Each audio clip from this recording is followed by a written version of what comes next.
Check this out. When I was 8, I entered a running marathon about 2 weeks before the day of the race. Now, I can't really tell you why I chose to do it, but it was something that I felt drawn to, so I did it.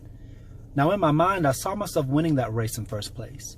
But in the days leading up to that day, I allowed my mind to be crippled with fears. The 2 fears that kept my mind in a loop were that my prosthetic leg would come off, causing me to hop the rest of the trail to the finish line. And the other fear was that I would have an asthma attack and not finish the race at all. When my mom and I arrived to the venue that morning, there were so many people. And as I got closer to the starting line, anxiety kicked in. Anxiety kicked in because I overthought every detail of what was happening around me in that very moment. Then out of nowhere, I remember hearing the scout say, "At the sound of the siren, the race will start. Get ready." And then it's like out of nowhere, the siren sounded and the race began. It kind of caught me off guard, but I started steady and I kept a good pace. When I finished the first lap, my confidence leveled up, so I kept going. I got through the second lap and I was feeling pretty good. But then I started noticing that I was having a hard time controlling my breathing. So I slowed down after starting the third lap. When I slowed down, my right leg cramped up and asthma flared up. So I forced myself to walk in hopes of catching my breath so that I could start running again. Now, as I walked, there were so many kids that passed me. When the last kid of the race ran by me, I felt so defeated and I was so upset with myself. But then somehow, I mustered the strength to tell myself, finish. I'm going to finish, I've got to.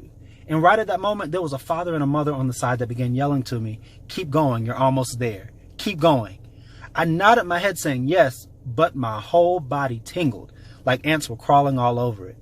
And it was in that split second that I realized, although there was a cramp in my real leg, I still had my prosthetic leg to help me get to the finish line. Now, that was the first day that I acknowledged that I had 2 legs, and that each had a purpose to get me to my goal. As I jogged, I began to see crowds of people standing alongside of the trail again. But then air started seeping into my prosthetic leg, and it caused it to slide up and down. But I kept going until I crossed the finish line. Now, I didn't come in first place, I didn't come in second place, I didn't come in third place. I was the very last kid, but I finished.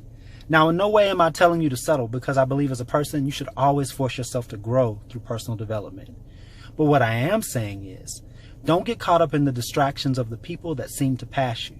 They're on a journey just like you, but the difference is, you don't see the invisible weights, the fears and the insecurities holding them hostage. Your role for yourself is to get free from self-imprisonment or toxic family thought patterns so that you can live the life that you deserve. You won't be able to do that if you're tearing yourself down with defeating thoughts, or you're focused in comparing your journey to everyone else's. So set your goal and work to the finish line as that parent, as that sibling, as that entrepreneur, as that professional, as that educator, or whatever role that you're currently having to play in this moment. Now, lastly, I just want you to know that you may not get to your goal as quickly as you want, but know that you're being protected along the journey. When you finally arrive to the finish line of your goal, that is the time that you were divinely positioned and appointed to get there. So family, until next time, remember, you're on a journey to become your best, so keep growing in knowledge, building your body, feeding your spirit, and nourishing the confidence within your mind.